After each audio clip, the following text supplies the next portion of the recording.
সমগ্র সৃষ্টি জগৎ মালিক বানাইলো, হুকুম দিয়া বানাইলো, হুকুম দিয়া বানাইলো। 6 দিনে সব কমপ্লিট করলো মানুষ। তোরে কিন্তু আল্লাহ হুকুম দিয়া বানায় নাই।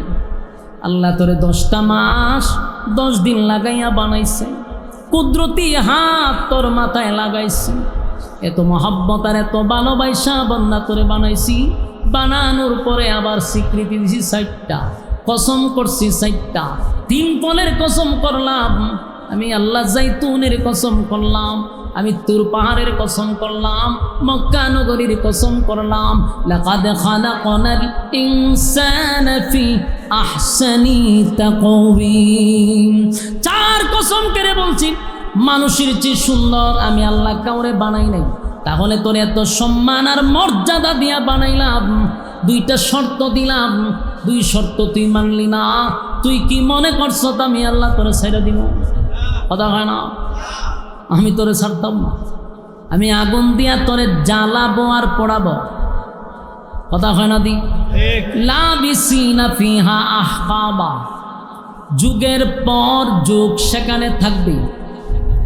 লা ইয়াযুকুনা ফিহা বারদাও ওয়ালা শারাবা, একটা ফোঁটা পানি পর্যন্ত ঠান্ডা পাবি না। জাহান্নামের আগুনে গলা শুকিয়ে যাবে গো, কলিজাটা পুড়ে ছাই হয়ে যাবে। পানি পানি পানি পানি বলে চিৎকার করবে, কিন্তু 1 ফোঁটা পানিও তোদের মুখে দেওয়া হবে না। কি মনে করছ? এরপর আল্লাহ বলেন লা ইয়াযুকুনা ফিহা বারদাও ওয়ালা শারাবা ইল্লা হামিমান ওয়া গাসসাকা। দিমু এমন পানি দিমু, যেই পানি খাওয়ার পরে আর জীবনে পানি যেতে না, জনমের পানি খাওয়াই দিন। রক্ত আর পুষ টকবগে টকবগে জাহান্নামের গরম পানি গলায় ডাইলা দেওয়া হবে।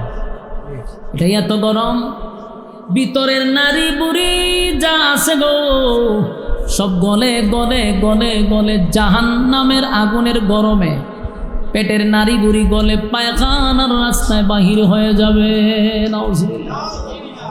তখন মানুষ চিৎকার দিল,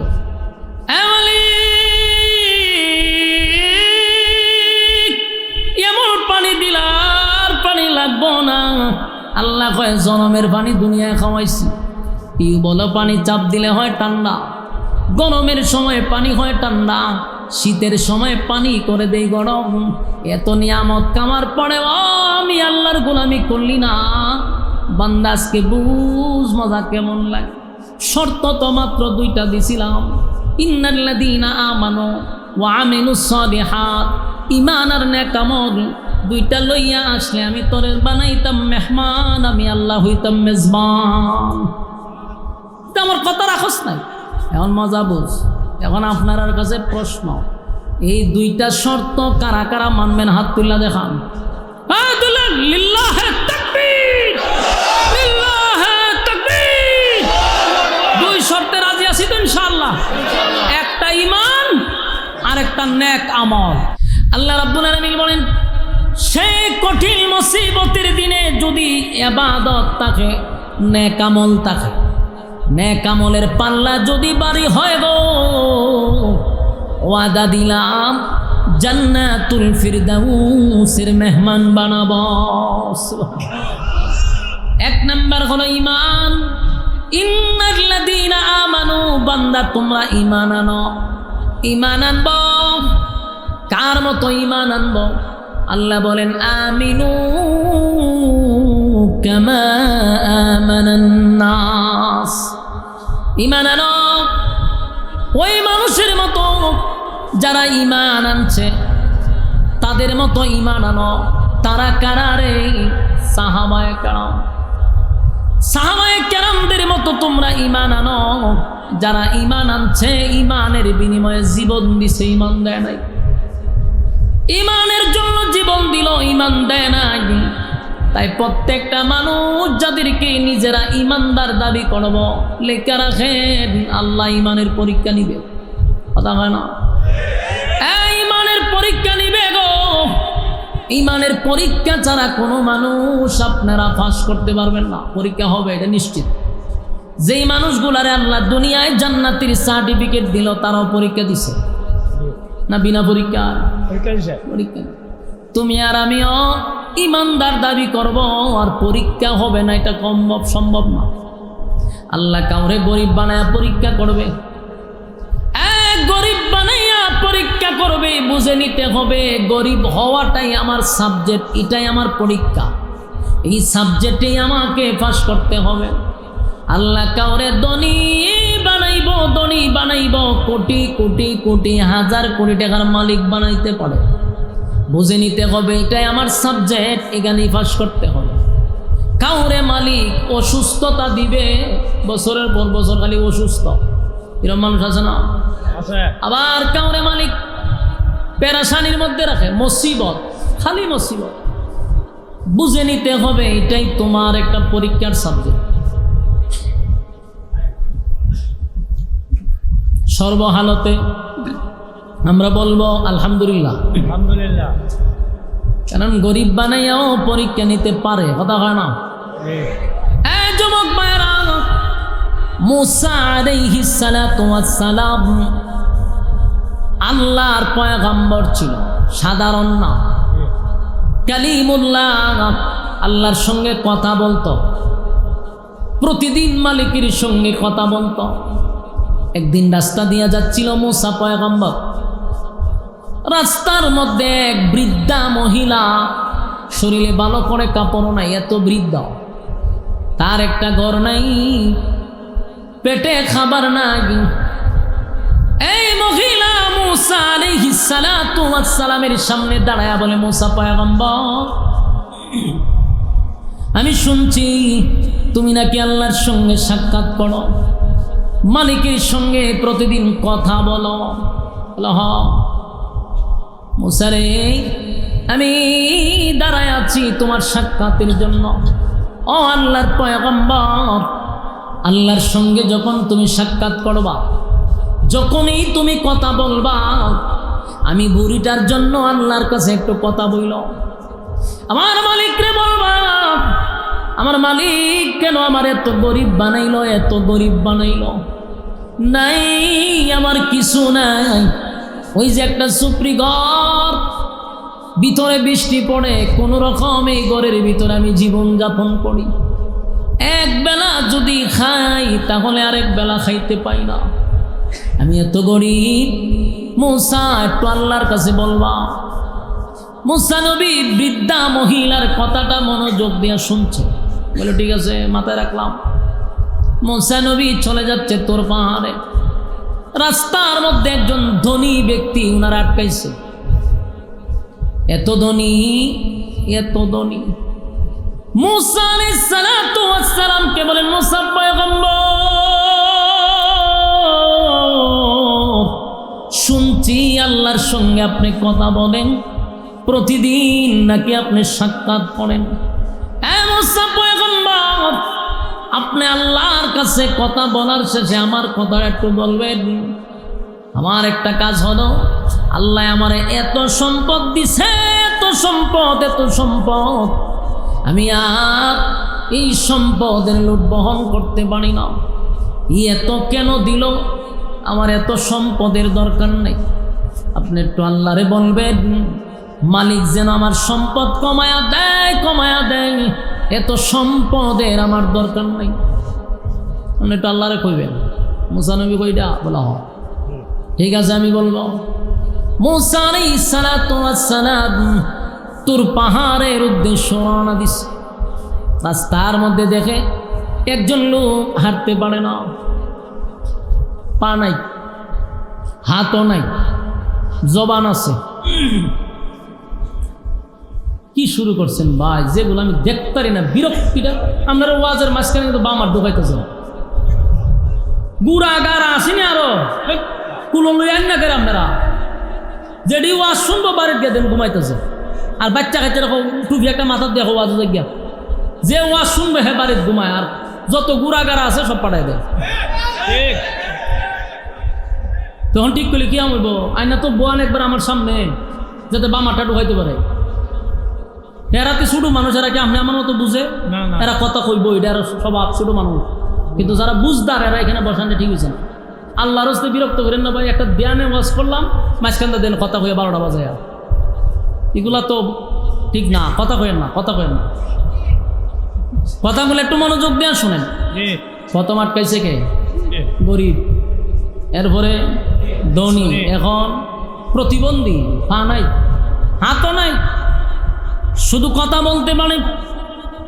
মূসা আলাইহিস সালাতু ওয়াস সালাম তাকায় দেখে একেবারে নিচে পড়ে রইছে, পাও নাই, হাতও নাই, হারিতে পারে না।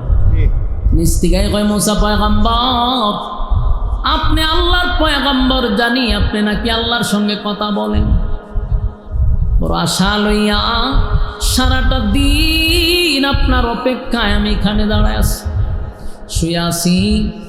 একটু আমার দিকে তাকান, তাকায়া দেখেন আমার পা দুইটা নাই। মূসা পয়গম্বর, আমার দুইটা হাত নাই গো, আমার দুইটা পাও নাই।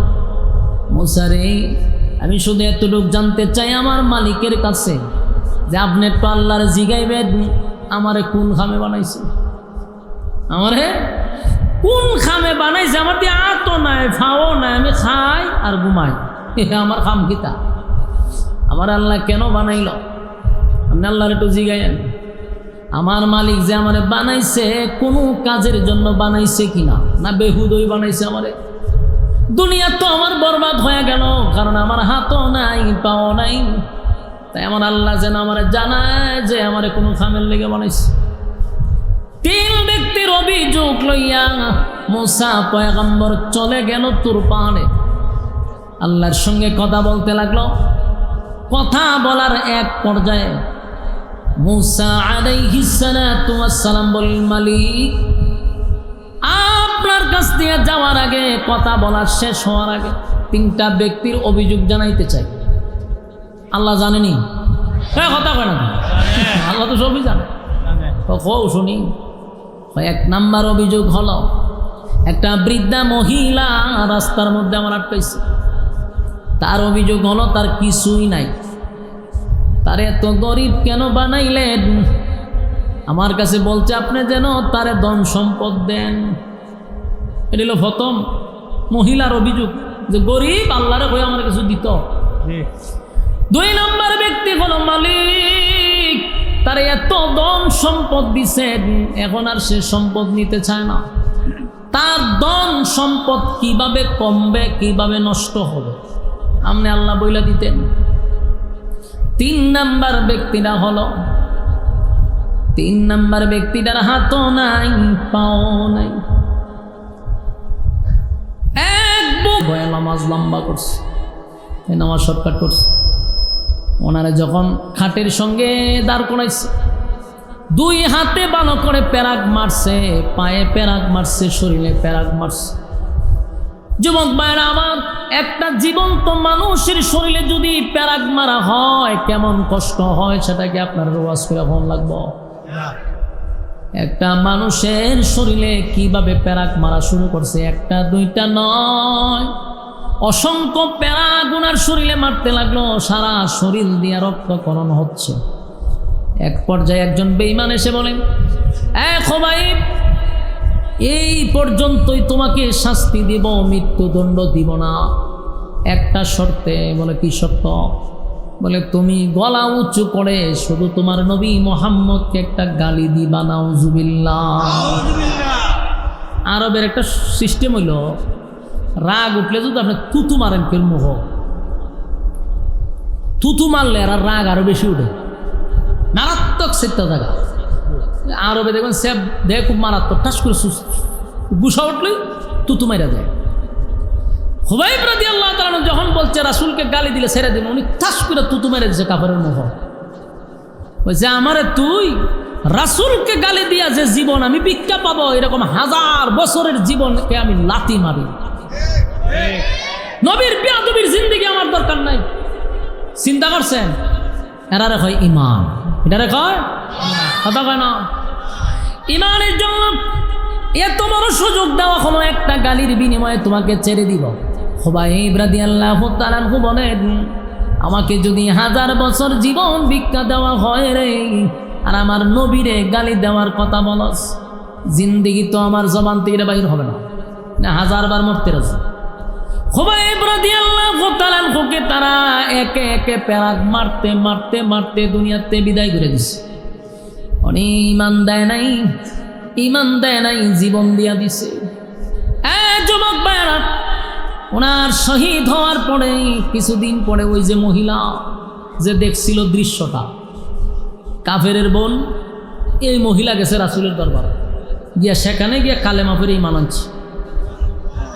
সাহাবায়ে কেরাম জিজ্ঞাসা করলো, তুমি কেন কালেমা পড়লা? বলে, আমি আমার ভাই খুবাইবরে যখন আমার ভাইয়েরা বন্দি করে রাখলো, আমি গোপনে যা দেখছি সেদিনই আমি বুঝতে পারছি যে উনি সাধারণ কোন রবের উপর ঈমান আনে না, যে রব মানে ঘরের ভিতরে ফল খাওয়ায়। এই মহিলা কালেমা পড়ে ঈমান আনছে। যুবক ভাইয়েরা, আমিনু কামা আমানান নাস, আল্লাহ বলেন তোমরা ঈমান আনো ওই সাহাবীদের মতো, ওই মানুষদের মতো যারা ঈমান আনছে, কারণ তাদের ঈমানের পরীক্ষায় তারা উত্তীর্ণ হয়েছে। আর আমরা 5 টাকার কাছে ঈমান বিক্রি করি। বাস্তব কইছি না? বাস্তব। বেশি দিন না তো, আর কিছুদিন পরে একেবারে খুব কাছাকাছি আইছে, ইলেকশন আইছে না? এই ইলেকশন আইছে, এখন দেখবেন শাসটলগুলো জমজমাট। আরে শাসটলা যে এখন শাসটলা চা খাওয়ার অভাব নাই, পুরা শাসটল ভরপুর থাকে, বোঝা যায় একটা সংসদ বানাইছে। এখানে বয়ে বয়ে সংসদের মতো, আর মাননীয় স্পিকার হলেন কেনবা সূর্যে বয়ে থাকে, বয়ে ভাও লড়ায়। ব্যবসা বালা তো প্রচুর কাস্টমার, একবার বইলে আর 10টা বন্ধু উঠে না। আর কতক্ষণ পরে পরে এক নেতা ঢুকতেছে, চা খাওয়াইতেছে, অসুবিধা কিতা? গুরু মার্কা যাইতেছে গিয়া রং চা খাওয়ায়, ছাগল মার্কা যায় হেও খাওয়ায়, বৈশ মার্কা যায় হেও খাওয়ায়। আর এক ব্যক্তি বুট দিছে গুরু রে, ছাগল রে, বৈশ রে। বুট দেওয়ার কথা একজন রে দিছে, কয়জন রে? 3 জন রে। হের ইমান আছে না গেছে? তুই বহুত ইমান বিক্রি করতিস। যেন আল্লাহ বলেন ইমান আনো ওই মানুষদের মতো যারা ইমানের জন্য জীবন দিছে। ইমানের জন্য কথা হয় না, ইমানের জন্য জীবন দিছে গো।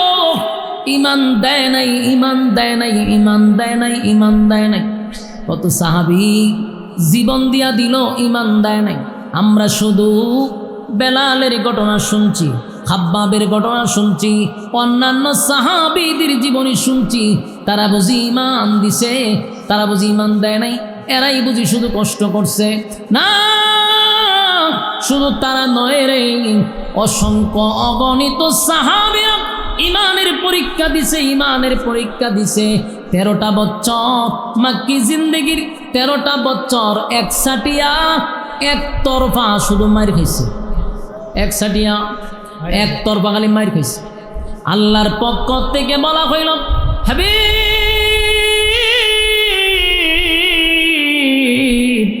13টা বছর পয়গম্বর শুধু মার খাইল, কিন্তু একটা প্রতিবাদও নবী করে নাই।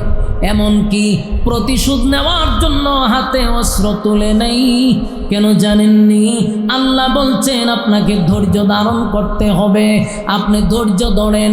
নবীজি 13টা বছর শুধু নবী নয়, সাহাবায়ে কেরাম মার খাইছে। সাহাবায়ে কেরাম শুধু নয়, আমার নবীরে তারা মারছে। কথা হয় না?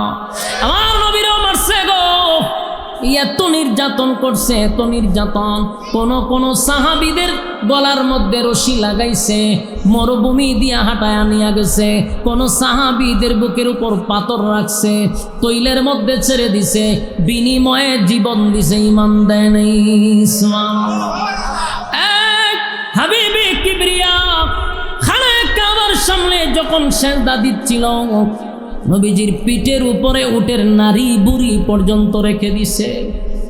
যেই নবীর শরীরে কোনো দিন একটা মশা মাছি বসত না, সেই শরীরের মধ্যে উটের নারী বুড়ি রাখছে। সাদাত থেকে মাথা মোবারক তুলতে পারে না। এতটা নির্যাতন আর এতটা অপমান আল্লাহর পয়গম্বরকে করছে। এরপরও নবী হাতে অস্ত্র তুলে নাই। এক সময় সাহাবীরা বলে, হুজুর একটু আল্লাহর কাছে বলেন আমাদেরকে যেন আসমান থেকে সাহায্য করে।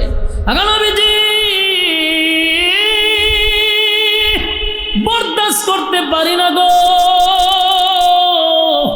এত নির্যাতন একটু আল্লাহর কাছে বলেন না, মালিক যেন আসমান থেকে আমাদেরকে সাহায্য করে। নবীজি একেবারে নির্যাতনের স্টিম রুলারটা আমাদের উপরে চাপায়া দিছে। আল্লাহর নবী বলেন, সাহাবীরা রে,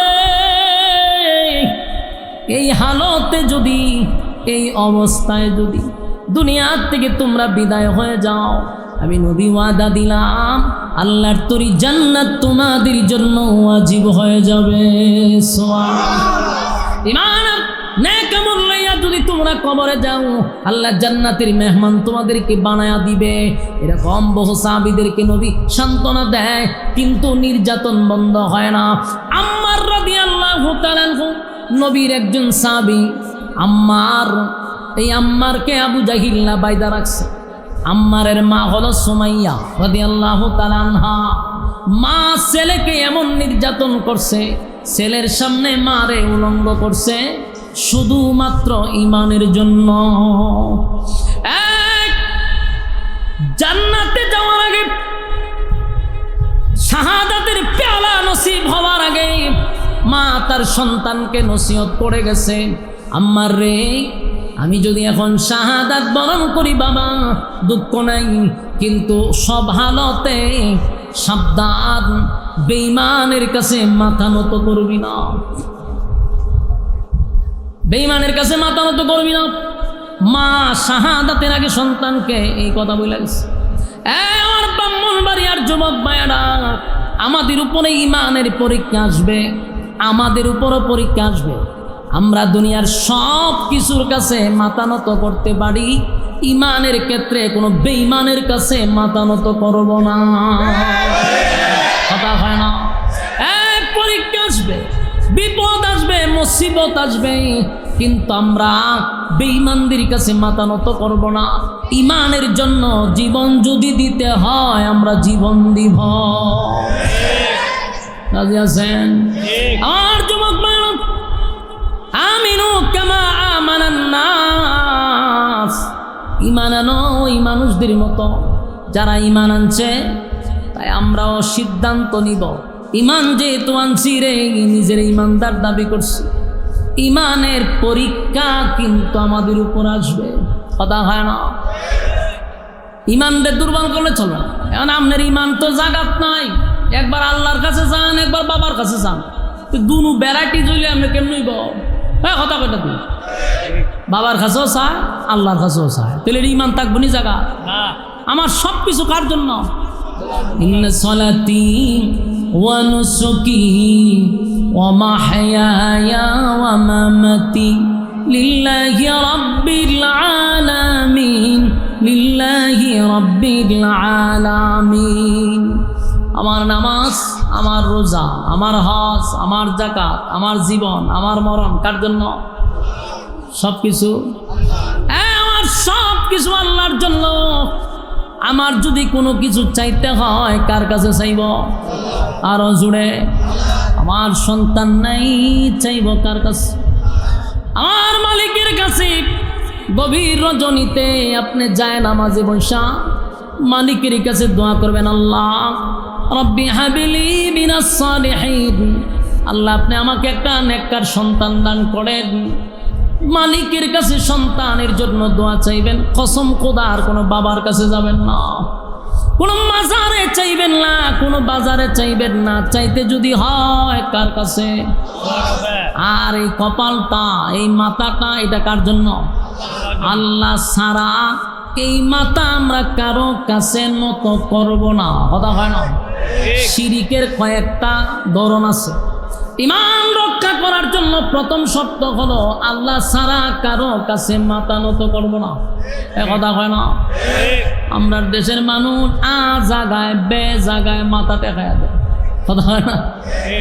শিরিক এমন একটা জিনিস, সব মাফ হবে কিন্তু শিরিক গুনাহ মাফ হইতো না। কথা কি বুঝুননি? গুনাহ করছেন, তওবা করলে তো আল্লাহ মাফ করবো, কিন্তু শিরিক যদি করেন শেষ। এই জন্য শিরিক করা যাবে না। কথা বুঝতেছেন? কারো কাছে চাওয়া শিরিক, মাথা জায়গায় বে জায়গায় টেকানো শিরিক। আল্লাহ ছাড়া কারো কাছে মাথা নত করবো না। কথা কয় না? শিরিক করবেন? শিরিক করলেন তো শেষ, জিন্দগি সব বরবাদ। আমার যুবক ভাইরা, আল্লাহ ছাড়া কারো কাছে মাথা নত করবো না। এই মাথাটা কার জন্য? সেজদা দিব কোথায়? আল্লাহর কুদরতি পায় সেজদা দিব। তাই মাথা কারো কাছে নত করবো না। নাজিয়াছি শিরিক করো না, বেদাত করো না, আল্লাহ ছাড়া কারো কাছে মাথা নত করো না। শিরিক করো না, বেদাত করো না, আল্লাহ ছাড়া কারো কাছে মাথা নত করো না। আল্লাহ ছাড়া কারো কাছে মাথা নত করো না।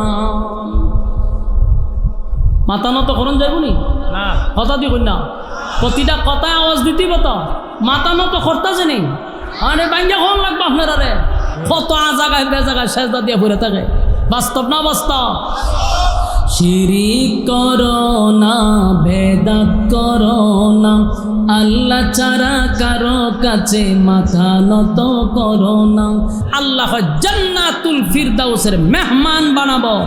আল্লাহ হবে মেহমান, আমরা হব মেহমান, আল্লাহ হবে মেজবান। সেই মেহমানদারিতে যোগ দিতে রাজি আছেন ইনশাআল্লাহ? আল্লাহ সবাইকে বোঝার মানার আমল করার তৌফিক দান করুক, সকলেই বলি আমিন। সম্মানিত সুধী, বিশেষ করে আপনাদেরকে আমি বলছিলাম মোনাজাত করে যাওয়ার জন্য, আপনারা সেই ওয়াদা রাখছেন। আমরা এখন মোনাজাত দিব। এর আগে যে কথাটা হলো, এই মাহফিলটা যারা করছে, বিশেষ করে বাইতুল আশরাফ জামের মসজিদ কমিটি কর্তৃপক্ষ, এবং এখানে অনেক প্রবাসীরাও জড়িত আছে, অনেক ব্যবসায়ীরা জড়িত আছে, অনেক দিনমজুররা জড়িত আছে। এই মাহফিলটা এলাকাবাসী মিলে, ব্যবসা বিশেষ করে ব্যবসায়ী বৃন্দদের উদ্যোগে এই মাহফিলটা, আমরা তাদের জন্য দোয়া করব। আল্লাহ তাআলা তাদের ব্যবসা বাণিজ্য খামাই রোজগারে বরকত দিত, এবং এই মাহফিলটা প্রত্যেক বছর হইতো। এটা তো আপনারা চান ইনশাআল্লাহ। আল্লাহ আপনাদের এই নেক নিয়তগুলা যেন সহি করে দেয়, আমিন। আমি আরেকটা কথাও বলি, আপনারা আমাকে মহব্বত করেন, ভালোবাসেন, ভালোবাসার টানে 2 বার আনছেন এবং আমাকে গিয়ে আপনারা ইনভাইট করছেন। আমিও আপনাদের কাছে একটা দোয়া চাই। দোয়াটা হলো, আমার একটা নিজস্ব প্রতিষ্ঠান আছে, এই প্রতিষ্ঠানটার জন্য আমি প্রত্যেক জায়গায় দোয়ার আগে আমি নিজেও দোয়া চাই। আপনারা আমার মাদ্রাসাটার জন্য দোয়া করবেন। আপনাদের এই ওয়াজ মাহফিল করে করে প্রায় 100% জায়গা নিয়েছে। আমার ভাইয়েরা দেখেছে, যারা গেছে তারা দেখছে 100% অলরেডি জায়গা হয়ে গেছে। 3টা ভবন হয়েছে। এখন আমরা একটা মসজিদ করব, শুধু দোয়া করবেন আল্লাহ যেন সেই আশাটাও পূর্ণ করে। আর আমাদের মাদ্রাসার ছাত্র আলহামদুলিল্লাহ এবার এই 1 বছর 2 বছর হয়েছে মাদ্রাসার ক্লাস শুরু হয়েছে। 2 বছরে প্রায় 3-4 জায়গায় আমরা প্রতিযোগিতায় পাঠাইছি। প্রত্যেকটা ছাত্র 1st নাম্বার 2nd নাম্বার নিয়ে আসছে আলহামদুলিল্লাহ। আমাদের মাদ্রাসা থেকে এবার PSP কোরআনের আলোতেও আমরা ফর্ম ফিল আপ করছি। শুধু দোয়া করবেন আল্লাহ তাআলা যেন লেখাপড়ার দিক দিয়ে উন্নত করে। দোয়া করবেন ইনশাআল্লাহ।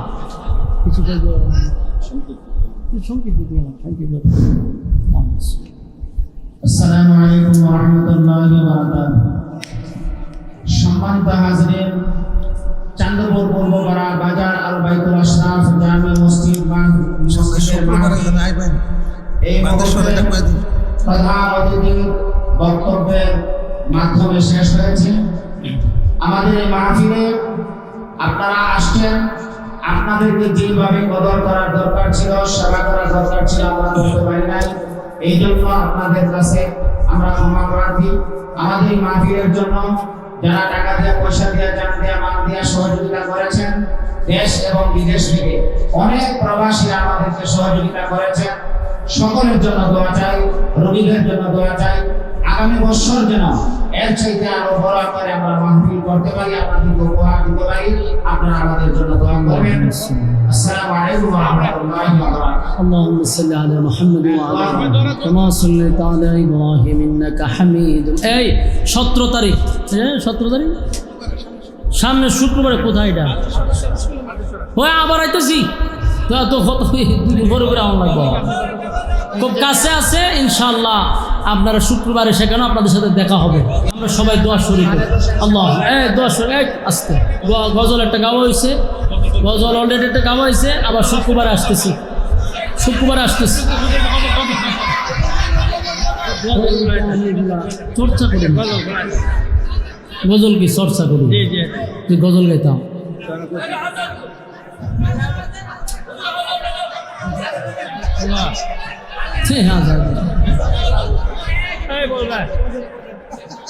আজান তো নিষেধ, এরপর আপনার এটা আমার দিয়ে গাওয়ান, এটা তো সমস্যা।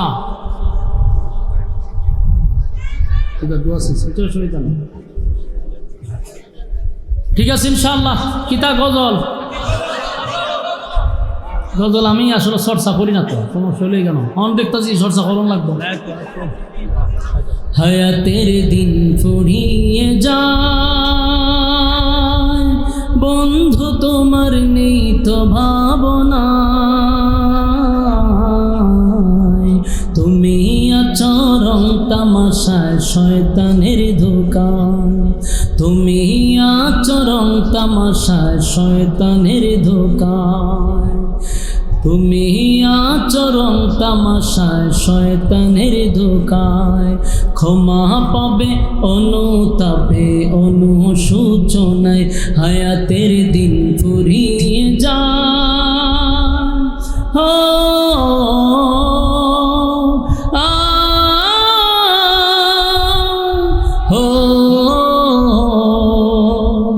কেউ হবে না পথ। সব সঙ্গীত চর্চা রাখি না, কেমনে গাইতাম করছে? আমি সঙ্গীত নিয়ে আদতই চর্চা করি। অনেক সময় মাহফিলে গেলে আমার একটা সঙ্গীত গান, আমি চিন্তা করি যারা সঙ্গীত গায় এদেরকে বলা দরকার। আমি সঙ্গীত নিয়ে আদতই চর্চা করি। এটা একবার গায় যে অ্যালবাম বাইর হয়, একবার যে গায়, দ্বিতীয়বার আমি এটা মুখ দিয়ে আনি না, তো কেমনে আর থাকতো? এখন আমি নিয়োগ করছি, যেহেতু আমার সান, আমার ডায়েরি রাখতে হবে। ডায়েরি দেখলে আবার সব অতীতের সব গজল আছে তা হইতে পারবে, কিন্তু এগুলো তো আমি রাখি না ব্রেনটে, যে একবার যে গাই শেষ ইতি। আমার জীবনে বহু গজল গাইছি, তা গাওয়ের না গজল, কিন্তু এটা তো আমি ভিতরে রাখি না। মানে আপনার আবদার কেমনে রক্ষা করতাম? কি আর এই যে এতক্ষণ ওয়াশ করে এমন যখন আজান দিতাম, এটা তো আরো সমস্যা। কলজা বাইরে জায়গা সেটা জানডা বাইরে এক কারে জিবরা দেয়। আচ্ছা যান, আবদার রক্ষা ইকু দেন, ইকু মারেন, ইকু মারেন।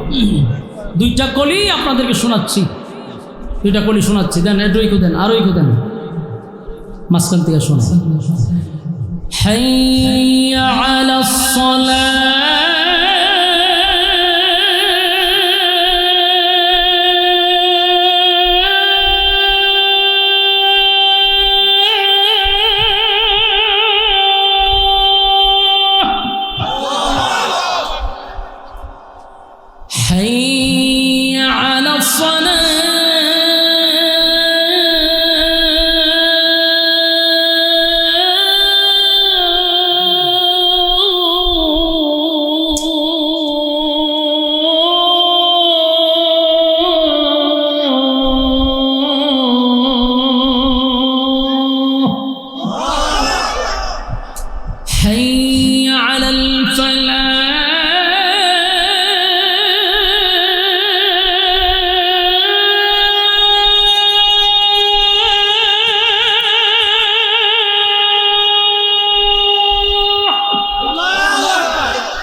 যা আসিল সিটটা ছেড়ে দিছে,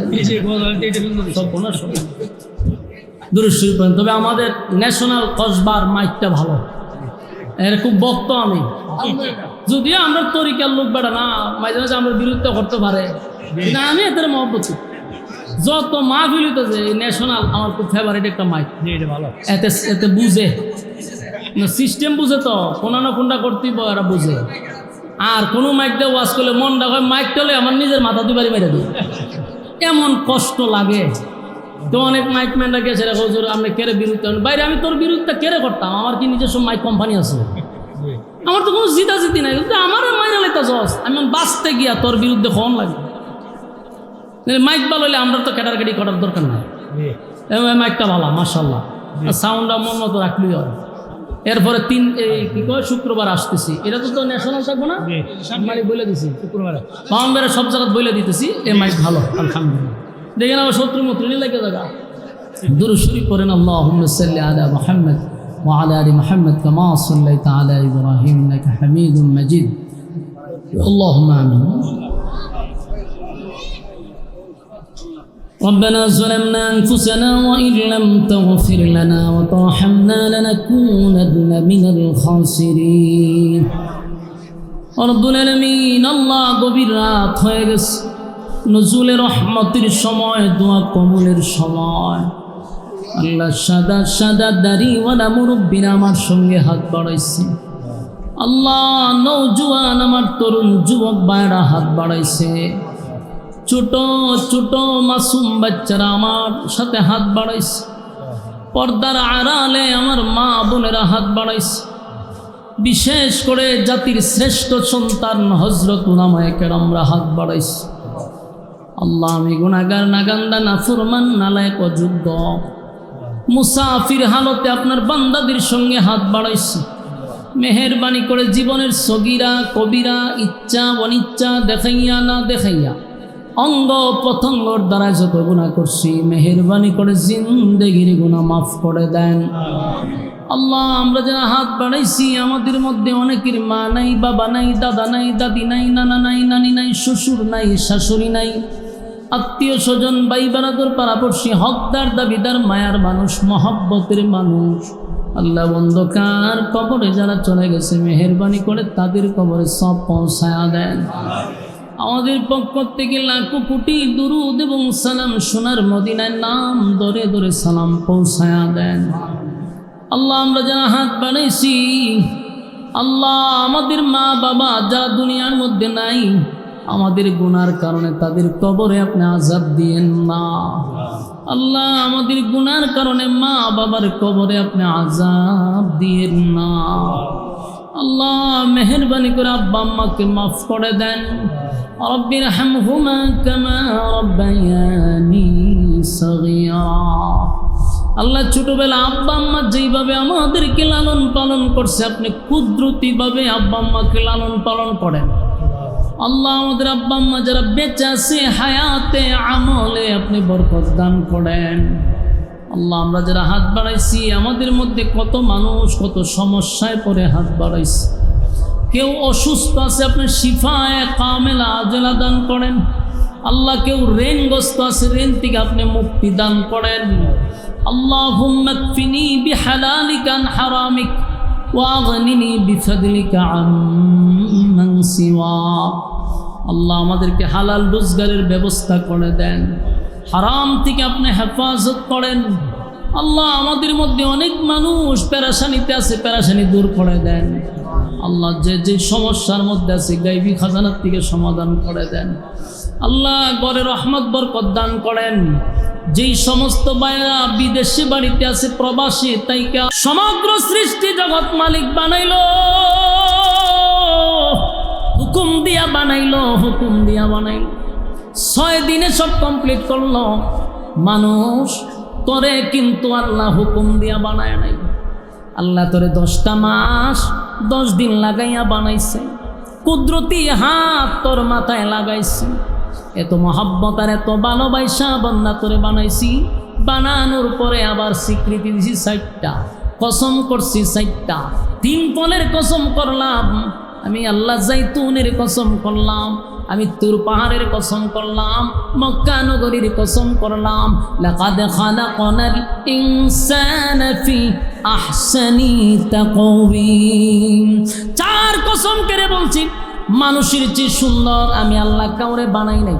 তাহলে তোর এত সম্মান আর মর্যাদা দিয়া বানাইলাম, দুইটা শর্ত দিলাম, দুই শর্ত তুই মানলি না। তুই কি মনে করছ আমি আল্লাহ তোরে ছেড়ে দিব? কথা হয় না, আমি তোরে ছাড়তাম না। আমি আগুন দিয়া তোরে জ্বালাবো আর পোড়াবো। কথা হয় না দি?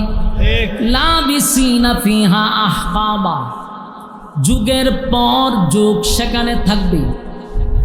লা ইয়াযুকুনা ফিহা বারদান ওয়ালা শারাবা, একটা ফোঁটা পানি পর্যন্ত ঠান্ডা পাবি না।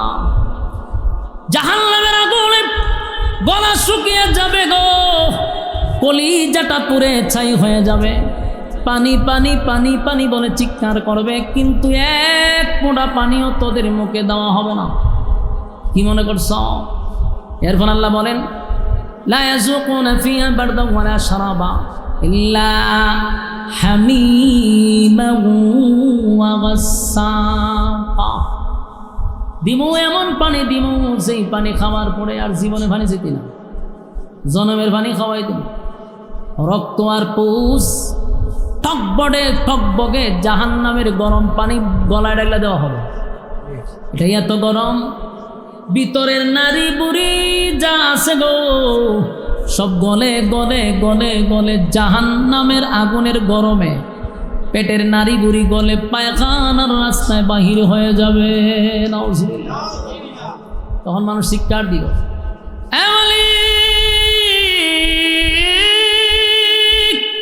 এমন পানি দিলার পানি লাগবো না। আল্লাহ কয় জনমের পানি দুনিয়ায় খাওয়াইছি।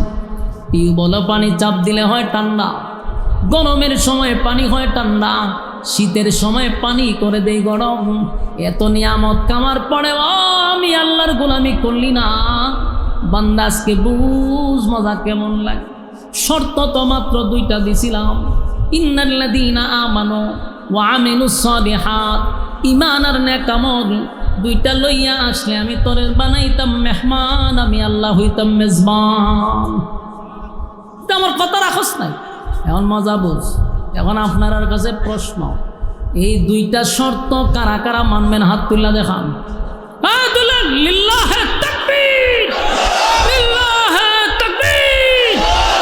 দুই শর্তে রাজি আছি তো ইনশাআল্লাহ? একটা ঈমান আর একটা নেক আমল। ঈমান আর নেক আমল লইয়া জুতা আল্লাহ বাংলাদেশের প্রত্যেকটা দিনই কাজে যারা শরীক হচ্ছে, আল্লাহ আমাদের ভাইগুলার ব্যবসা বাণিজ্য খামাই রোজগার আপনি বরকত দেন। আল্লাহ প্রবাসী ভাইদের বাচ্চা কাচ্চাগুলার দিনদার মুত্তাকি বানায়া দেন।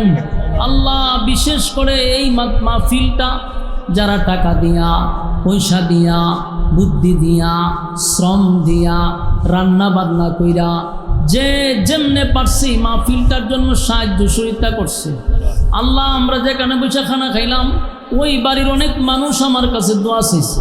বিশেষ করে এই মাহফিলটা যারা করছে ব্যবসায়ী, আল্লাহ প্রত্যেকটা ব্যবসা প্রতিষ্ঠানকে আপনি কবুল করেন। আল্লাহ তাদের খামাই রোজগার আপনি বরকত বাড়ায়া দেন। আল্লাহ যারা দোয়া চাইছে প্রত্যেকের দিলের নেক বাসন আপনি পুরা করে দেন। আল্লাহ অনেকের বাচ্চা কাচ্চার জন্য দোয়া চাইছে, বাচ্চা কাচ্চাগুলোর দিনদার বানায়া দেন। আল্লাহ বিশেষ করে এই মাহফিল করতে গিয়ে টাকা দিয়া, পয়সা দিয়া, বুদ্ধি দিয়া, শ্রম দিয়া যে যেমনে পারছে প্রত্যেকের দিনের এই কাজকে আপনি কবুল করেন। আমার ডাইনে বামে সামনে পিছনে যত গুরুস্থান আছে আল্লাহ বিশেষ করে এই এলাকার প্রত্যেকটা মুর্দাকানের খবরে সব পৌঁছায়া দেন। আল্লাহ এই এলাকার প্রত্যেকটা গুরুস্থানে প্রত্যেকটা মুর্দাকানের খবরে সব পৌঁছায়া দেন। রব্বুল আলামিন এই মাহফিলটাকে কিয়ামত পর্যন্ত কবুল করেন। এই মাহফিলকে জরিয়া করে এলাকাবাসীকে নাজাতের উসিলা করে দেন। এই মসজিদের যত কাজ বাকি আছে গায়বী খাজানার থেকে পুরা করে দেন। মসজিদের সভাপতির হায়াতে বরকত দান করেন, মাহফিল কমিটির হায়াতে বরকত দান করেন। আল্লাহ আরো অনেকেই দোয়া চাইছে, বিশেষ করে অনেকেই দোয়ার দরখাস্ত করছে, মেহেরবানি করে প্রত্যেকের দিলেন নেক বাসনা আপনি পুরা করে দেন। আল্লাহ খালেদ মাহমুদ সাহেব শ্যামল ভাই উনিও দোয়া চাইছেন, আল্লাহ ওনার দিলের নেক বাসনা পুরা করে দেন। আমার প্রতি যাদের মহব্বত আলেম ওলামাদেরকে যারা ভালোবাসে আল্লাহ প্রত্যেকের দিলের নেক বাসনা পুরা করে দেন। এই মুহূর্তে আমার সঙ্গে যারা হাত বাড়াইছে আল্লাহ প্রত্যেকের দিলের নেক বাসনাগুলি পুরা করে দেন। যে যে আশা নিয়ে আসছে আল্লাহ একজনরেও আপনি খালি হাতে ফিরাই দিয়েন না আল্লাহ। আল্লাহ আমরা যারা হাত বাড়াইছি একজনরেও খালি হাতে ফিরাই দিয়েন না আল্লাহ। আমাদের গুনার কারণে আপনি মানুষের সামনে আমাদেরকে লজ্জিত কইরেন না। যতদিন বাঁচায় রাখবেন ইজ্জতের জিন্দেগি দান করেন আল্লাহ। যতদিন বাঁচায় রাখবেন ইজ্জতের জিন্দেগি দান করেন আল্লাহ। বেজ্জতি জীবন থেকে আমাদেরকে হেফাজত করেন আল্লাহ। বিশ্বের মুসলমানদেরকে হেফাজত করেন, গাজাবাসীকে হেফাজত করেন আল্লাহ। ফিলিস্তিনের মা বোনদেরকে হেফাজত করেন আল্লাহ। বিশ্বের সব জায়গায় মুসলমান লাঞ্ছিত অপমানিত, আপনার কুদরতি সাহায্য করেন আল্লাহ। বাংলাদেশকেও ষড়যন্ত্রের হাত থেকে হেফাজত করেন।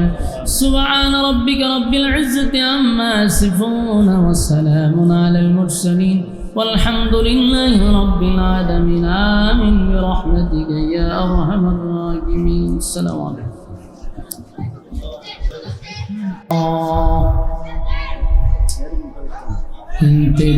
امتداده باللسان ولا بالقلم ونشهد أن لا إله إلا الله وحده لا شريك له وأشهد أن سيدنا وسندنا وحبيبنا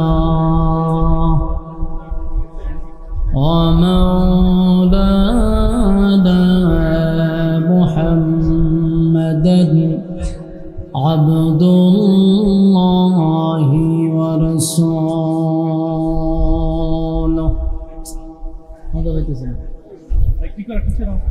أرسله بالحق بشيرا ونذيرا وداعيا إلى الله بإذنه وسراجا منيرا.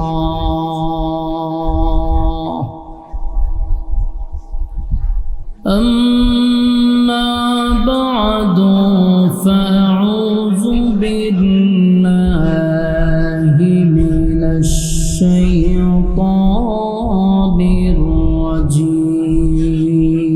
الرجيم. بسم الله الرحمن الرحيم.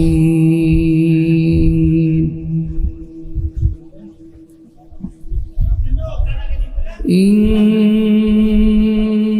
الذين آمنوا وعملوا الصالحات كانت لهم جنات الفردوس نزلا خالدين فيها لا يبغون عنها حولا. قل لو كان البحر مدادا لكلمات ربي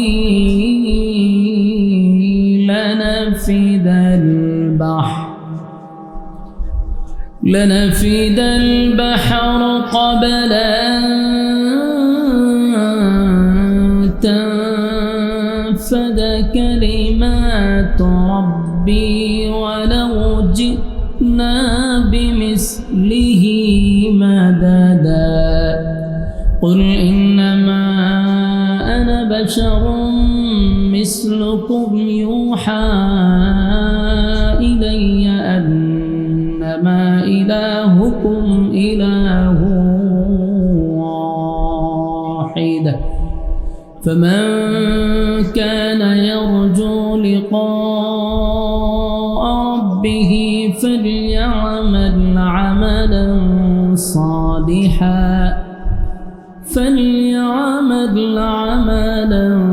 صالحا ولا يشرك بعبادة ربه أحدا. صدق الله العظيم. درود الشريف قولي اللهم صل على محمد وعلى كما صليت على إبراهيم وعلى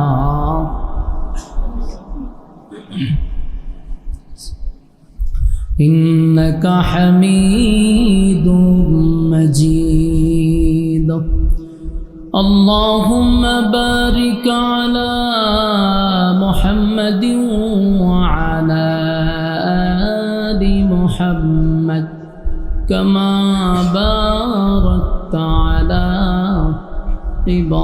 إبراهيم وعلى آل إبراهيم إنك حميد مجيد मेरा दिल तलब रहा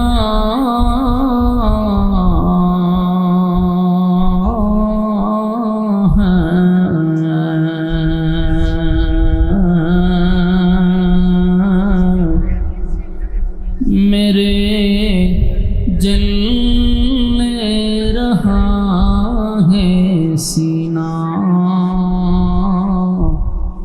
ये दवा वही मिलेंगी मुझे ले चलो मदीना बलगल बिकमालिही कशफत तुजा बिजमाली हसनत जमीआ खसालिही सल्लल्लाहु ज़िकीर बातिल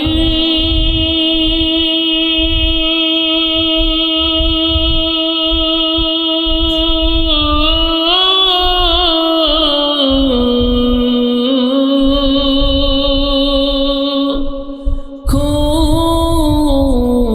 हटा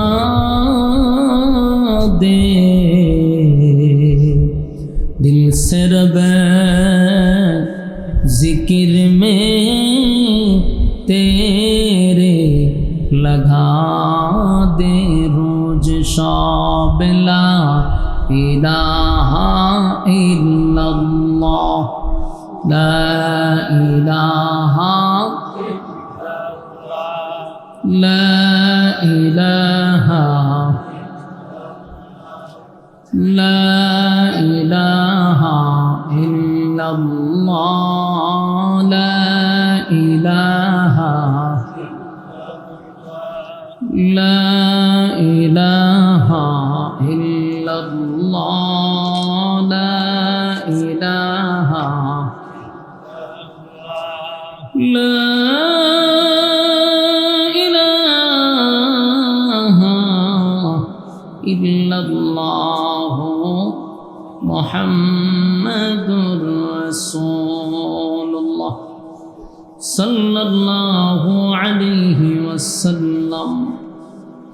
আলহামদুলিল্লাহ, ব্রাহ্মণবাড়িয়া জেলার অন্তর্গত চান্দপুর পূর্বপাড়া বাজার আল বাইতুল আশরাফ জামের মসজিদ কমিটির উদ্যোগে আয়োজিত ও ব্যবসায়িক বৃন্দদের উদ্যোগে ওয়াজুদওয়ার মাহফিলের সম্মানিত সভাপতি উস্তাদুল উলামা আলহাজ হজরত মৌলানা আব্দুল মমিন সাহেব দামাত বরকাতুহু, আরও আছেন হজরত মৌলানা মুফতি রহমতুল্লাহ সাহেব, হাজি মোহাম্মদ নাসির উদ্দিন ভুইয়া নাসির মাস্টার সাহেব, ওয়াজ করেছেন হজরত মৌলানা নজির আহমদ ফরিদি সাহেব, হজরত মৌলানা মুফতি মাহফুজুর রহমান সাহেব, হজরত মৌলানা মুফতি নজমুল হক সাহেব, হজরত মৌলানা হাফেজ সদিকুল ইসলাম সাহেব, মুফতি নজমুল হাসান বিন আবদুল্লাহ সাহেব সহ অতিথিবৃন্দ, মুআজ্জাজ মুকাররম হযরত উলামায়ে কেরাম,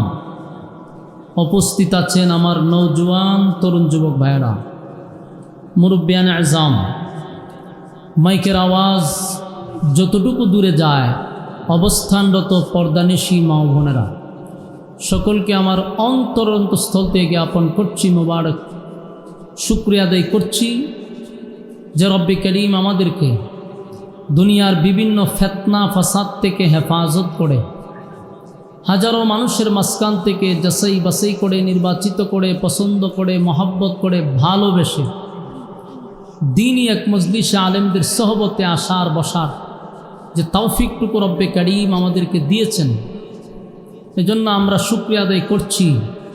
অবনত চিত্তে হৃদয়ের আবেগ অনুভূতি উজাড় করে উচ্চ আওয়াজে বলি আলহামদুলিল্লাহ। লক্ষ কোটি দুরুদ এবং সালাম আল্লাহর সৃষ্টির প্রধান আকর্ষণ জনাবে মুহাম্মদুর রাসূলুল্লাহ সাল্লাল্লাহু আলাইহি ওয়াসাল্লামের উপর। সম্মানিত সুধী, আমরা আসতে পেরে বসতে পেরে খুশি না বেজার? মুসলমানের এক ক্লান্তি লগ্নে এরকম একটা দিনই মজলিসে সমস্ত ব্যস্ততাকে পিছনে রেখে মৌমাছির মতো প্রচণ্ড গরমে আপনারা বসে আছেন, দাঁড়িয়ে আছেন, উদ্দেশ্য কিছু দিনই কথা শোনা। আল্লাহ তাআলা আপনাদের এই আশা এবং বসাটাকে দুনু জাহানের জন্য কবুল করুক, আমিন। যতক্ষণ আপনারা এই এরিয়ার ভিতরে থাকবেন নসিহত শোনার উদ্দেশ্যে, নাজালাত আলাইহিমুস সাকিনা, উপর থেকে সাকিনা রহমত নাজিল হবে। খুশি না বেজার আপনারা? গুনাহ হবে না এটাই সম্ভব, কিন্তু প্যান্ডেলের বাহিরে গেলে গুনাহ যে হবে এটাও সম্ভব। তাই গুনাহমুক্ত পরিবেশে আমরা বসছি। আল্লাহর কাছে আমরা সবচেয়ে বড় শুকরিয়া আদায় করি যে আল্লাহ আমরা সুস্থ রাখছে, যেন আমরা শুকরিয়া আদায় করি আলহামদুলিল্লাহ। আলহামদুলিল্লাহ। সুস্থ থাকার কারণে আপনারা এখানে আসছেন। আপনি এবং আমার মতো কত মানুষ অসুস্থ, হসপিটালে, বিভিন্ন মানুষ বিভিন্ন জায়গায় আটকা পড়ে আছে, কিন্তু আপনারা জায়গা হচ্ছে না, দাঁড়িয়ে আছেন, মৌমাছির মতো বসে আছেন প্রচণ্ড গরমের মধ্যে। আল্লাহ তাআলার কুদরতি ক্যামেরায় ভিডিওগুলা করা হচ্ছে। রোজ হাসরের দিনে আমাদের কোনো মুসিবতের সময় উসিলা স্বরূপ এই ভিডিওটা আল্লাহ আমাদেরকে সেদিন দেখাবে। আলহামদুলিল্লাহ। এই জন্য আমরা মোনাজাত পর্যন্ত, মানে মোনাজাত পর্যন্ত থাকবেন, মোনাজাত দিয়ে যাবেন, এরকম নিয়ত আছে কার কার? হাত তুলি।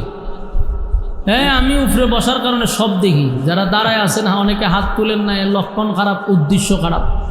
হাত তুলেন একেবারে এইভাবে দাঁড়ায় মারায় বলেন ইনশাআল্লাহ। আমরা মোনাজাত পর্যন্ত, এই যে আতলামায়া ইনশাআল্লাহ কয়, রে উদ্দেশ্য তো খারাপ।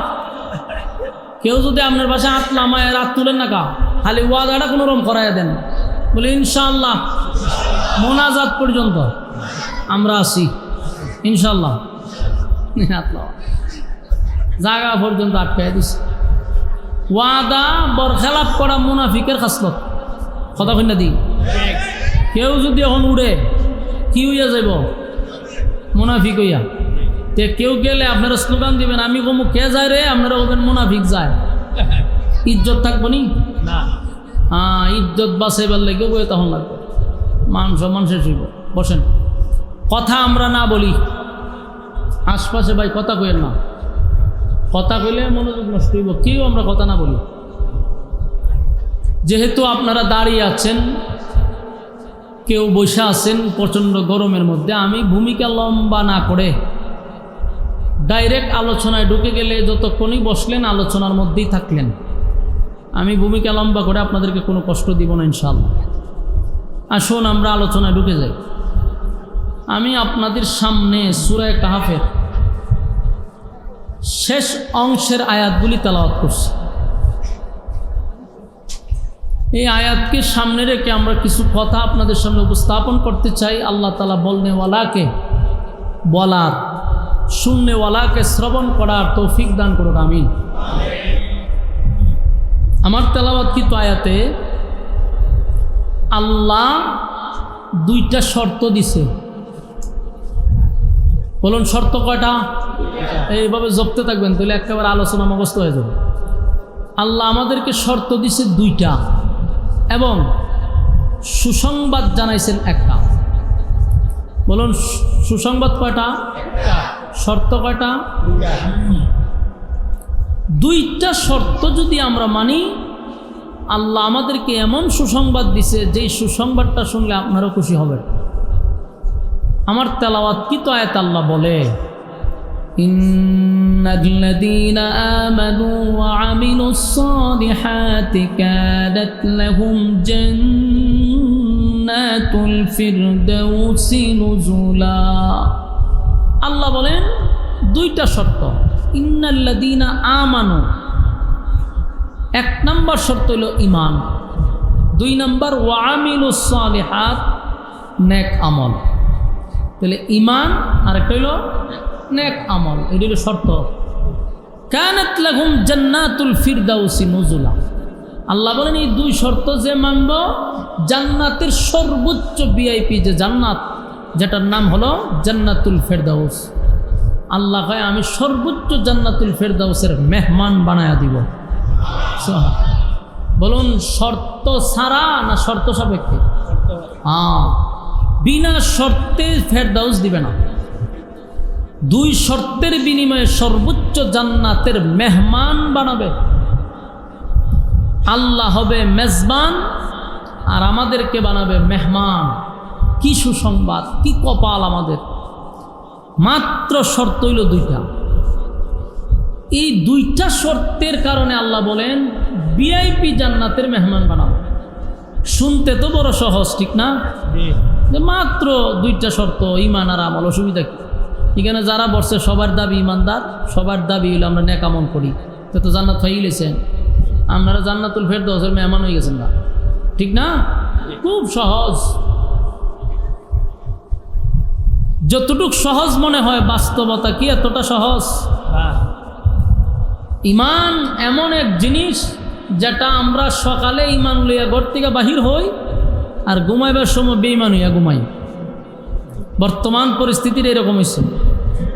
আল্লাহ রসুল বলছে না যে এমন এক জামানা আসবে ঈমান রাখা এত কঠিন হবে যে হাতের তালুর মধ্যে জ্বলন্ত কয়লা রাখা যতটুকু কষ্ট, এর চেয়ে বেশি কষ্ট হবে ঈমান রাখা। এটা কোন জামানা জানেননি? এটা 2025 সাল। এই 25 সাল এটা হলো সেই জামানা। এখন ঈমান রাখাটা এত কষ্ট, জ্বলন্ত কয়লা হাতে রাখা যায়, কিন্তু ঈমান রাখাটা এর চেয়ে বেশি কষ্ট। এই জন্য ঈমান আর আমল লইয়া যদি কেউ কবরে যেতে পারি, সুসংবাদ হলো জান্নাতুল ফেরদাউস। আপনারা কথা শোনার মন মানসিকতা আসেনি? মনোযোগ দিয়া শুনেন। যতটুকু সহজ মনে করতেছেন বিষয়টা কিন্তু এত সহজ না। তাহলে এক নম্বর হলো ঈমান, দুই নম্বর হলো নেক আমল। ঈমান হলো সবচেয়ে বড় নিয়ামত।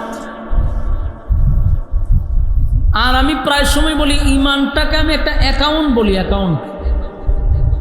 কারো যদি ব্যাংকে অ্যাকাউন্ট থাকে তাহলে টাকা জমা দেওয়া যায়।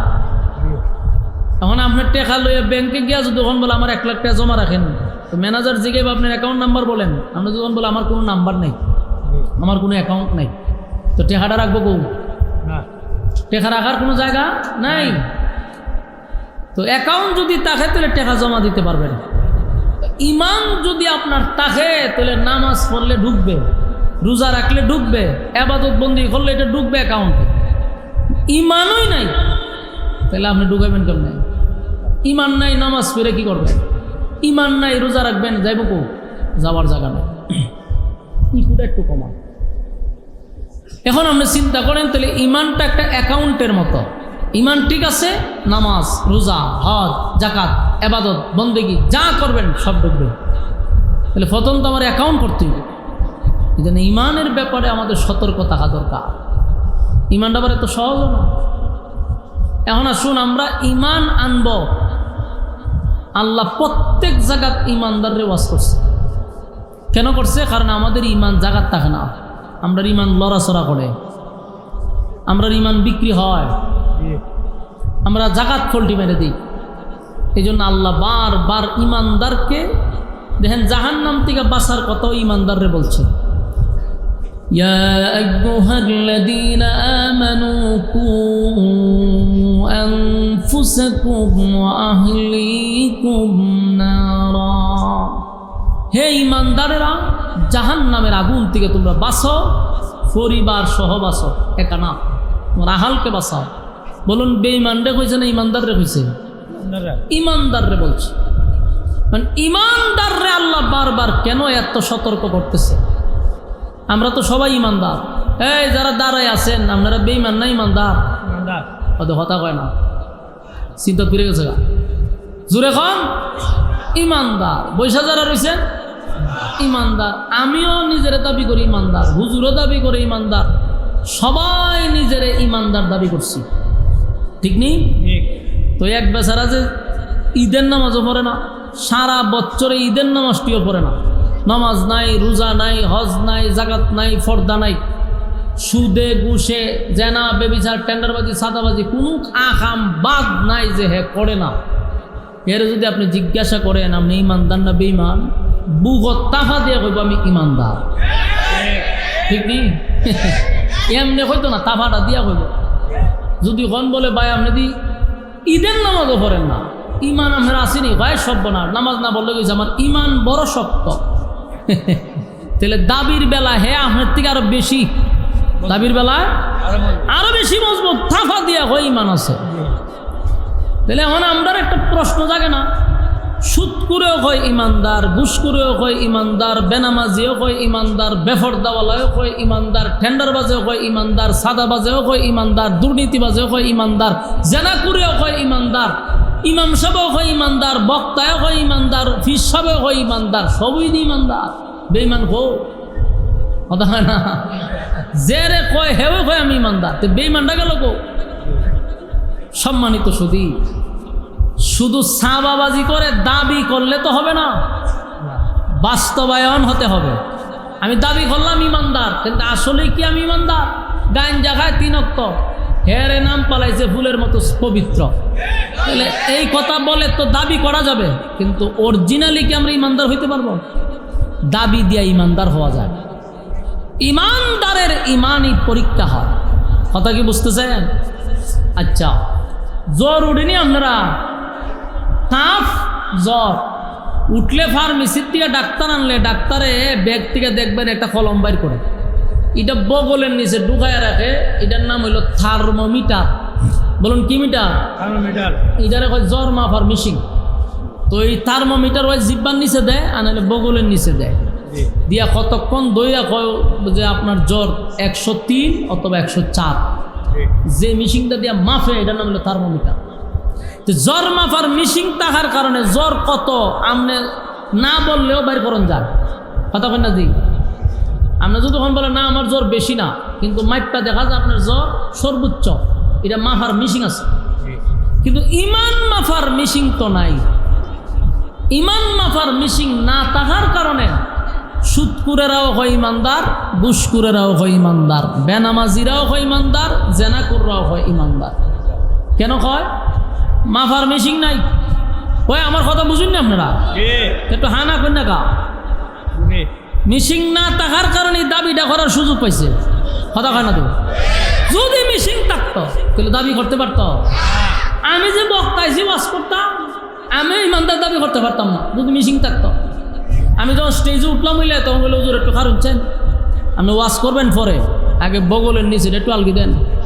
তো দেখতে না বলে তুললে আমার বগল আলগি মেরে দিছে, আলগি মাইরে মেশিন একটা ঢুকাই দিছে, দিয়া হয় একটু খারে তখন খারো রইলাম, টান্দা বাইর করে হয়তো হুজুর আপনার ইমান জিরো, ওয়াজ করানো লাগতো না, বাদ যান ইজ্জত লইয়া তাড়াতাড়ি বাড়িতে যাই।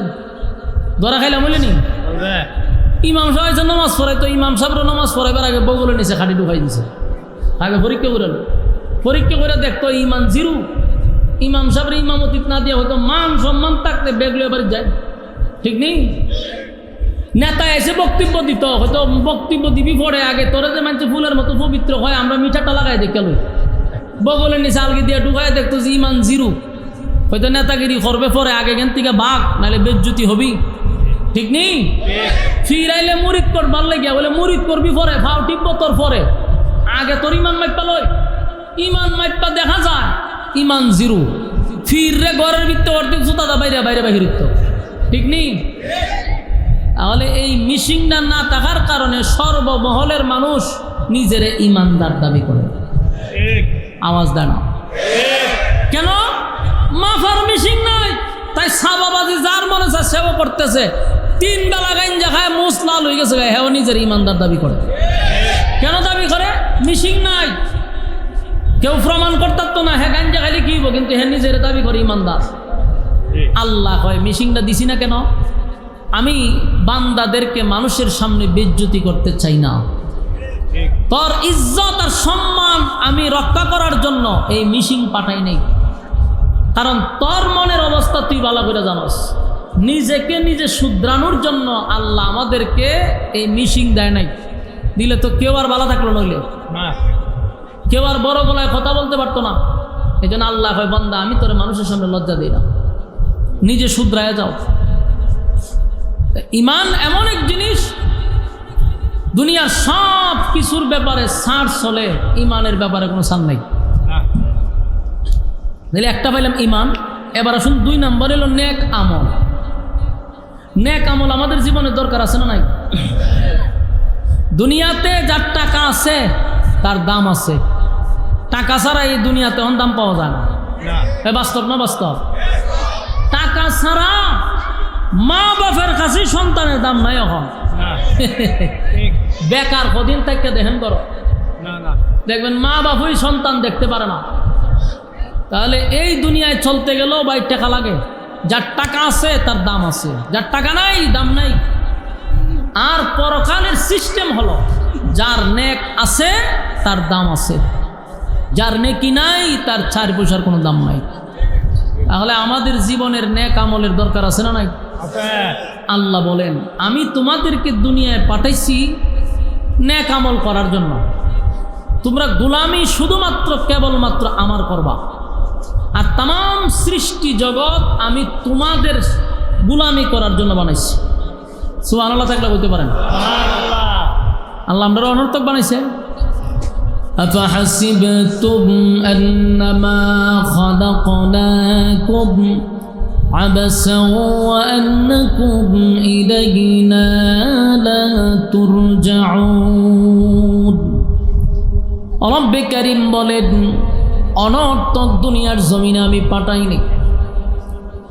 ক্ষণস্থায়ী দুনিয়া, এই দুনিয়া চিরস্থায়ী না, এটা তো বিশ্বাস করে।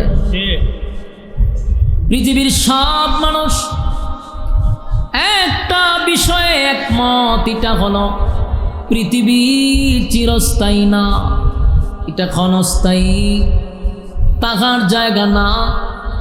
আমার আগেও কেউ থাকতে পারলো না, আমার পরেও কেউ থাকতে পারবে না। দুনিয়া চিরস্থায়ী নয় গো, এটা ক্ষণস্থায়ী, চলে যেতে হবে। তাহলে আমরা কেন আসলাম এই বিষয়টা আমাদের মাথায় রাখা দরকার। খাওয়ার জন্য আল্লাহ বানায় নাই, ঘুমানোর জন্য মালিক আমাদেরকে বানায় নাই। তাহলে বানাইলো কেন? وما خلقت الجن والإنس إلا ليعبدون।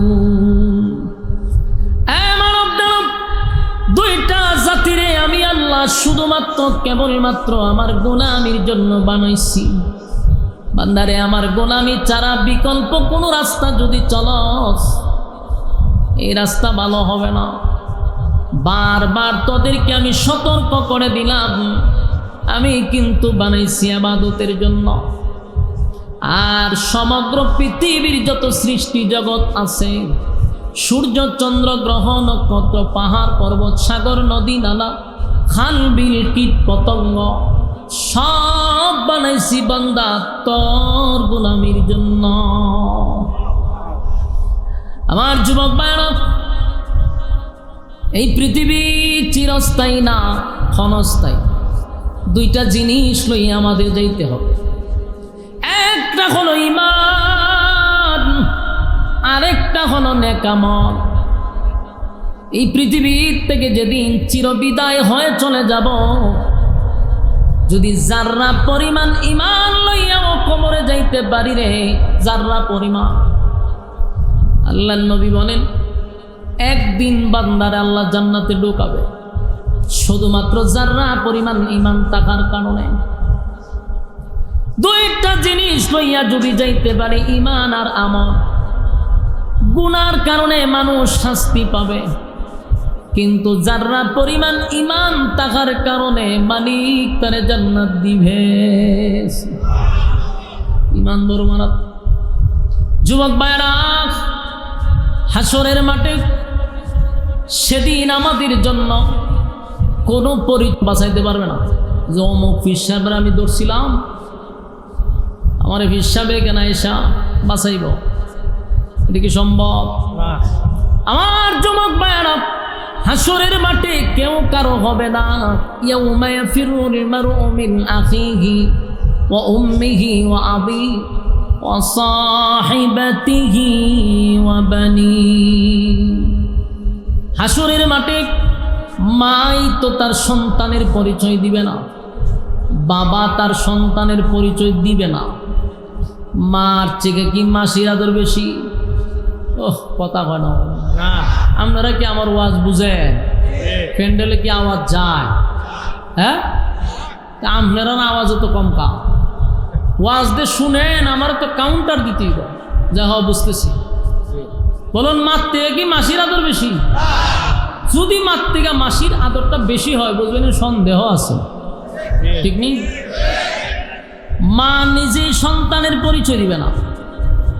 সন্তান মার কাছে গিয়া বলবে, মা গো আমি তোমার সন্তান। কিয়ামতের কঠিন ময়দানে একটা মুসিবতে পড়ছি, মা হইয়া যদি সন্তানের পাশে তুমি দাঁড়াইতা, মা সন্তানকে ভালো করে চিনবে, কিন্তু একটা নেকির ভয়ে সন্তানকে পরিচয় দিবে না। কি বুঝলেন? মা নিজের সন্তানকে একটা নেকির কারণে পরিচয় দেয় না। বাবার কাছে যাবে, বাবাও চিন্তা করবো যদি অন পরিচয় দিই, বলো হ তুই আমার ছেলে আসিনি, আমার কাছে তো নেকির কি খুঁজে, এলে আমি বিয়েই করছি না, পোলাইব করতে। যুবক ভাইরা চিন্তা করেন, আসরের মাঠ এটা কত ভয়ঙ্কর। মা তার সন্তানকে পরিচয় দেয় না, বাবা সন্তানের পরিচয় দেয় না, তার মানে কেউ কারো হবে না। মা তার সন্তানের পাশে যদি না দাঁড়ায়, বাবা যদি তার সন্তানের পাশে না দাঁড়ায়, কোনো পীর দাঁড়াবে না। এটা লিখে রাখেন, কোনো পীর আপনার পাশে দাঁড়াবে না। আমার আমল লইয়া আমার কবরে যেতে হবে, আমার জবাব আমার দিতে হবে। এটা দুনিয়া না যে বড় ভাই ছোট ভাই অমুক নেতা তমুক নেতা দিয়া আমি এখানে যাবজ্জীবন যা লইছে, এবার 5 বছর রেখে বার করে লইছে।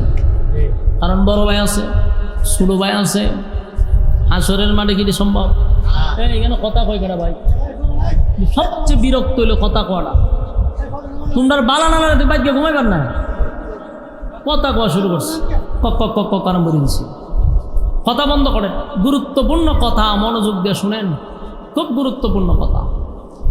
আমরা চিন্তা করেন যাবজ্জীবন জেল হয়েছে, কিন্তু কদিনের ভিতরে বেরিয়েছে 5 বছরের ভিতরে। কেন বেরিয়েছে? ছোট ভাই আছে, বড় ভাই আছে, ফাতি নেতা আছে, বড় নেতা আছে। হাসরের মাঠে মামলা লড়ার জন্য কেউ দাঁড়াবে না। আপনার আপন ভাই আপন মা বাবাও যাবে না। আপনি নিজেরই প্রশ্ন করেন, যেখানে মা যায় না বাবা যায় না, ফির যাবনি তাহলে ভুয়া। আমার ইবাদত, আমার আখলাক নিয়ে আমার ইবাদত বন্দেগী নিয়ে যখন আমি কবরে যাব, আমার জবাবটা আমি দিব, কেউ আমার পাশে দাঁড়াবে না।